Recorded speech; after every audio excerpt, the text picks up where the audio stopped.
부자 되기 직전 나타나는 징조가 있습니다. 꼭 돈에 한정된 이야기는 아닙니다. 어떤 일을 하든 성공 직전에는 이 증상이 나타납니다. 그게 뭘까요? 바로 현타입니다. 남자들이 겪는다는 그 현타? 아니, 그거 말고요. 하루 종일 스마트폰만 만지작거리다 오늘 뭘 한 거지 같은 낭비에 대한 현타 말고, 목표를 정하고 최선을 다해 노력했는데도 현실이 바뀌지 않아 그냥 접을까 하는 그 현타요. 투자 공부 열심히 해서 투자했는데 손실만 날 때, 유튜브 채널 열고 영상 꾸준히 올렸는데 조회수 안 나올 때, 죽도록 노력해도 사업이 잘 될 기미가 보이지 않을 때, 분명 올바른 방향으로 가고 있는데도 성과가 나지 않아 스스로에 대한 회의감, 후회, 짜증이 밀려오는 그때가 바로 성공이 눈앞에 찾아온 순간입니다. 그런데 많은 사람들이 성공 직전임을 모르고 현타가 오는 순간 포기하고 맙니다. 분명 올바른 방향으로 가고 있는데, 조금만 더 가면 되는데 그걸 못 넘기고 포기합니다. 여러분한테 뭐라 하는 게 아니라 제가 그랬습니다. 저는 2021년 10월에 유튜브를 한번 포기했었습니다. 일주일에 영상 2개씩 올려도 아무 반응도 없고, 채널 만들고 6개월 동안 구독자 1000명, 시청시간 4000시간이라는 수익 창출 조건도 못 채웠거든요. 현타 와서 채널 접었습니다. 그런데 채널 접고 6개월 정도 있으니 갑자기 영상 하나가 떡상하면서 순식간에 수익 창출 조건을 채우더라고요. 기분 좋으면서도 혹시나 채널 삭제라도 했으면, 떡상 영상 만들기 전에 더 일찍 포기했으면 진짜 눈앞에서 성공 날렸겠다는 생각에 오싹하더라고요. 어쨌든 돌이켜 생각해보면 저는 떡상 영상 만들 실력도 있었고 불과 성공이 몇 개월 남았는데도 포기했던 겁니다. 저뿐만 아니라 많은 분들이 이렇게 성공을 목전에 두고 현타를 느낍니다. 그리고 안타깝게도 그 마지막 고비를 못 넘고 포기합니다. 그러니 현타를 느낀다면 잘하고 있는 거니까 계속하세요가 오늘 주제인데, 이게 말이 쉽지 현실에선 눈앞이 캄캄하고 내가 제대로 하고 있는지도 모르겠는데 성공 얼마 안 남았어 하고 긍정회로 돌리기가 참 쉽지 않습니다. 그래서 오늘은 성공을 눈앞에 두고 현타에 좌절하는 이유와 이 현타를 극복하고 부와 성공을 얻을 수 있는 구체적인 팁을 말씀드리겠습니다. 오늘 소개할 책은 역설계입니다. 저번에 한번 소개한 책인데 영상 한 편에 모든 내용을 담을 수 없을 만큼 좋은 내용이 많아 한 번 더 소개합니다. 광고 아니고 저번 영상 안 보고 이 영상만 보셔도 괜찮습니다. 물론 둘 다 보면 2배로 좋겠죠. 바로 시작합니다. 여러분이 올바른 길을 가고 있으면서도 현타를 겪는 가장 큰 이유는 비전과 능력의 격차입니다. 초심자에게 아무도 말해주지 않는 사실이 있다. 창의적 직업에 종사하는 이들이 그 분야에 발을 들이게 된 까닭은 훌륭한 취향을 가졌기 때문이라는 점이다. 그런데 이런 괴리가 발생한다. 당신이 처음 몇 년간 만드는 창작물은 신통치 않다. 뛰어난 결과를 내려고 노력하고 또 잠재력도 있지만 실제로는 뛰어나지 않다. 하지만 당신의 취향, 당신을 그 바닥에 발을 들이게 한 바로 그 안목은 여전히 훌륭하다. 그 취향 탓에 당신은 자신의 작품에 실망하게 된다. 많은 이들이 이 단계를 넘어서지 못하고 그만둔다. 스타 강사의 화려한 강의력에 빠져 학원 강사가 되기를 꿈꾼 학생이 있습니다. 이 학생은 여러 강의를 보면서 본능적으로 어떤 강사가 좋은 강사인지 알게 됩니다. 안목이 아주 뛰어난 거죠. 그리고 자신도 그런 좋은 강사가 되고 싶어 하죠. 그런데 막상 강의를 해보면 실제 능력은 눈높이에 한참 모자랍니다. 상상 속에선 이미 현우진인데 실제 실력은 파더너스 문쌤인 셈이죠.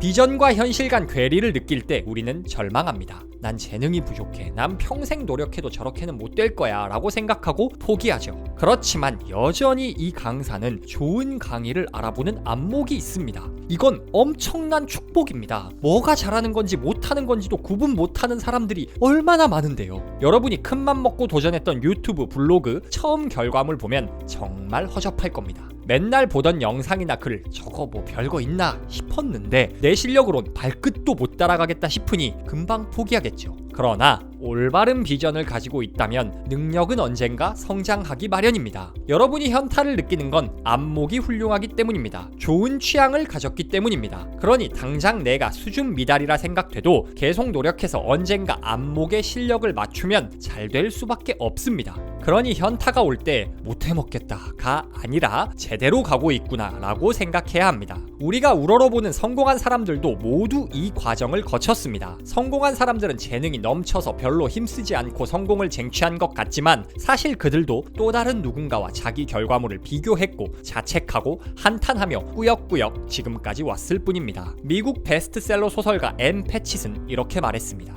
아이디어를 구상하는 몇 개월 또는 몇 년 동안에는 메모를 하거나 개요를 작성하지 않고 그저 머릿속으로 생각한다. 그 시간 동안 소설은 노트르담 성당의 장밋빛 창을 잘라서 만든 날개를 단 커다란 나비가 되어 내 머릿속에 살랑살랑 바람을 일으킨다. 아직 단 한 글자도 쓰지 않은 이 소설은 형언할 수 없이 아름답다. 글쓰기를 미룰 핑계가 더 이상 떠오르지 않으면 미루는 일이 괴로워 차라리 쓰는 게 낫겠다 싶으면 나는 손을 뻗어 공중의 나비를 낚아챈다. 그리고 책상에 대고 꾹 눌러서 내 손으로 죽인다. 자동차로 나비를 치었다고 상상해보라. 그 생명체의 아름다운 모든 것, 즉 온갖 색깔과 빛과 움직임은 사라져버린다. 내게 남은 것은 내 친구의 마른 껍질이다. 나는 산산이 부서진 몸을 서툴게 다시 조립한다. 죽은 나비의 사체, 그것이 내 소설이다. 우리의 훌륭한 취향 덕에 어떤 일에 도전하기 전에 우리는 아름다운 나비 같은 결과를 기대합니다. 그러나 막상 현실에선 나비를 만들 능력이 부족해 죽은 나비의 사체만 조립할 뿐이죠. 세계적인 소설가도 저런 괴로움을 느낀다는데 능력이 한참 부족한 우리는 당연히 취향과 현실의 괴리가 크지 않을까요? 성공은 그 괴리의 절망에 현타를 느끼고 포기할 때가 아니라 나비 사체라도 붙잡고 조립할 때 탄생합니다. 그런데 이런 생각이 들 수 있습니다. 아니 근데 현타가 성공 징조라는 건 방법이 제대로 됐을 때 이야기지. 방법이 잘못됐으면 죽어라 해도 결국 안 될 텐데 정신 승리만 해서 뭐가 되냐? 그렇죠. 올바른 방향으로 열심히 노력하고 있을 때도 현타를 느끼지만 그냥 의미 없이 뺑이 치고 있어도 현타는 오거든요. 그래서 우리는 지금 내가 올바른 노력을 하고 있는지 의미 없는 노가다를 뛰고 있는 건 아닌지 점검할 수 있어야 합니다. 그런데 문제는 우리가 하는 일 상당수가 추상적이라 내가 잘하고 있는지 확인하기도 쉽지 않다는 겁니다. 예를 들어 요식업 하는 분이 항상 고객들을 친절히 대하고 좋은 식재료로 최고의 맛을 제공하면 성공한다는 성공 공식을 세웠습니다. 저대로 하면 당연히 식당이 잘 되겠죠. 그런데 내가 공식을 잘 따르고 있는지 어떻게 알 수 있을까요? 친절함, 최고의 맛이라는 기준 너무 주관적이지 않나요? 사무직, 영업직, 서비스직, 창작업 등 우리가 종사하는 대부분 직업들은 이처럼 추상적이고 주관적인 지표들로 인해 성과가 결정됩니다. 그러니 내가 성공 직전인 게 맞는지 그냥 뺑이 치고 있는 건 아닌지 알 길이 없죠. 이럴 때는 어떻게 해야 할까요? 이때 활용할 수 있는 비법이 점수판 원칙입니다. 성공에 필요한 요소를 세부적으로 나누고 내가 잘 실천하고 있는지 점검하고 채점하라는 겁니다.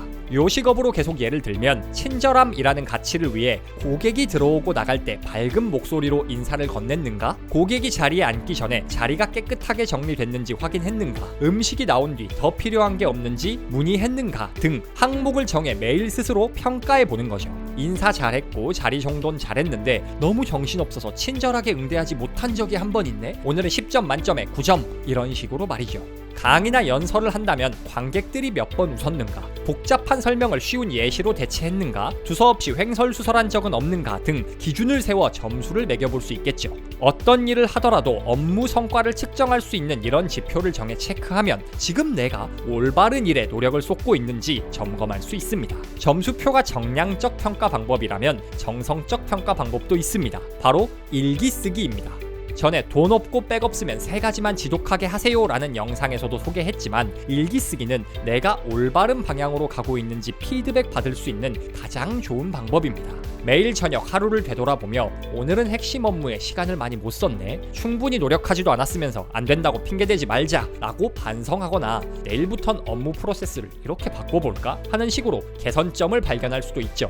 3천억 자산가이자 존쌤으로 유명한 현승원 대표님은 매일 퇴근 후 오늘 했던 일이 잘한 건지 잘 못한 건지를 복기하며 OX 표시를 하신다고 합니다. 이렇게 일상을 매일 점검하며 삶을 더 좋은 방향으로 바꿀 행동들만 인생에 남기는 거죠. 점수화시키든 글을 쓰든 OX 표시를 하든 중요한 건 내가 보내는 시간과 하는 일들을 끊임없이 점검하며 끊임없이 도전하고 인생을 좋은 방향으로 이끌어가는 겁니다. 우리가 겪는 두려움과 온갖 부정적 감정들은 글로 적어보고 수치로 객관화하는 순간 힘을 잃습니다. 그래서 점수판 원칙은 우리가 느끼는 현타와 막막함을 걷어내고 이 길이 맞다라는 확신을 줍니다. 현타를 넘어서야 성공이 옵니다. 즉 꾸준함이 성공을 만듭니다. 다시 한번 강조하면 현타를 넘어 성공이 찾아올 때까지 노력을 지속하는 게 성공 비밀입니다. 지속적인 동기부여를 위해 점수판 원칙을 활용하라는 말씀도 드렸죠. 핵심은 결국 성공할 때까지 하는 것입니다. 자, 그런데 아무리 머리로 이걸 이해하고 점수판 원칙을 활용해도 성공이 찾아오기 전에 망해버리면 끝입니다. 어떤 분야에서든 성공에는 어느 정도 운이 작용하죠. 내가 찾은 투자 종목이 아무리 저평가되어 있고 유망하다 해도, 내 사업이 정말 세상을 바꿀 비즈니스라 해도 몰빵했다 한순간 삐끗하면 끝나는 겁니다. 그래서 성공에 필요한 또 다른 원칙이 리스크를 최소화하라입니다. 여러분이 책상 사업을 기획하고 있다고 가정해 보겠습니다. 시장에서 잘 팔리는 책상들 공통점 다 분석해서 완벽한 책상을 만들었습니다. 그럼 이건 잘 팔릴 수밖에 없으니 일단 대량 생산하고 스마트 스토어 열면 되는 걸까요? 혹시 안 팔리면 어떻게 하죠? 책상으로 집 만들어서 살 순 없잖아요. 이런 리스크를 줄이려면 어떻게 하면 될까요? 시제품 하나만 만들어서 예쁘게 사진 찍고 상세 페이지 만들어서 와디지, 크라우디, 텀블벅 같은 크라우드 펀딩 사이트에 공개해보면 됩니다. 혹은 설문조사, 타깃 고객층 인터뷰를 통해 사전에 수요를 파악해볼 수도 있죠. 주문을 먼저 받고 상품을 만드는 셈입니다. 이렇게 하면 망할 수가 없습니다. 이게 빌 게이츠가 마이크로소프트를 키운 방식입니다. 마이크로소프트 초창기 컴퓨터 시장은 IBM 같은 하드웨어 기업이 지배했습니다. 빌 게이츠는 내가 IBM 컴퓨터 운영체제를 만들어 주겠다며 IBM 매니저들에게 유능함을 어필했습니다. 그렇게 IBM은 마이크로소프트와 계약을 체결합니다. 그런데 계약서에 사인하는 그 순간에도 빌 게이츠에겐 운영체제가 없었습니다. 내가 잘 만들어 줄게 하는 뻥카만 있었죠. 계약이 체결되고 나서야 빌 게이츠는 개발자 한 명을 고용해 다른 유명 개발자의 작품과 비슷한 운영체제를 만들게 했습니다. 요즘 그랬으면 깜빵 갈 것 같긴 한데 어쨌든 주문을 먼저 받고 그 다음에 개발한 겁니다. 고용된 개발자도 찝찝했던지 개발한 운영체제 이름을 QDOS, Quick and Dirty Operation System 라고 불렀고, 빌 게이츠는 여기서 Q만 뺀 다음 MS-DOS라는 이름을 붙였습니다. 빌 게이츠 방식은 요즘 같은 시대엔 좀 위험해 보이긴 하지만 돈, 시간 몽땅 투자해서 프로그램 만들었는데 거래가 깨지거나 그 사이에 다른 개발자가 그 거래를 낚아채 갔다면 지금 마이크로소프트는 세상에 없을 수도 있지 않을까요? 내 성공 공식이 틀릴 수도 있으니 리스크를 최소화하며 공식을 테스트할 기회를 늘리는 게 현실에서 성공 공식을 완성하는 팁입니다. 제품을 판매하는 일뿐 아니라 그 어떤 새로운 일에 도전할 때도 마찬가지입니다. 내가 말을 잘하고 유머 감각이 있어 유튜브 하기만 하면 대박 날 것 같습니다. 그렇다고 바로 직장 사표 내고 전업 유튜버로 전환했다가 잘 안 되면 그냥 동네 백수 되고 당근의 방송 장비 다 파는 거죠 뭐. 투자 수익 좀 올렸다고 해서 전업 투자자로 전환했다가 코로나 같은 대형 사고 터져서 한 1, 2년 시장 안 좋으면 어떡하죠? 새로운 일에 도전하고 싶다면 직장을 다니면서 성공할 때까지 다시 도전해 볼 수 있는 시스템을 만들어야 합니다. 구 신사임당 주원규 PD님은 10,000원을 가지고 게임에 참가할 수 있다면 10,000원짜리 한 판이 아니라 1,000원짜리 게임을 10번 하라 말합니다. 크게 시도했다 망하면 다시 일어설 수 없으니 될 때까지 할 수 있는 구조를 만들라는 말이죠. 성공 직전에 현타가 찾아오는 것 맞습니다. 그런데 지나친 리스크를 감수하면 현타를 느낄 기회조차 얻을 수 없습니다. 성공은 1차 함수가 아니라 지수 함수 그래프처럼 옵니다. 노력한다고 바로 결과가 나타나는 게 아니라 어떤 임계점을 넘어섰을 때 폭발적인 성공이 나옵니다. 그런데 우리 대부분은 임계점 직전 성공을 눈앞에 둔 순간 현타를 느끼고 멈춰서고 맙니다. 그때가 가장 괴로운 법이거든요.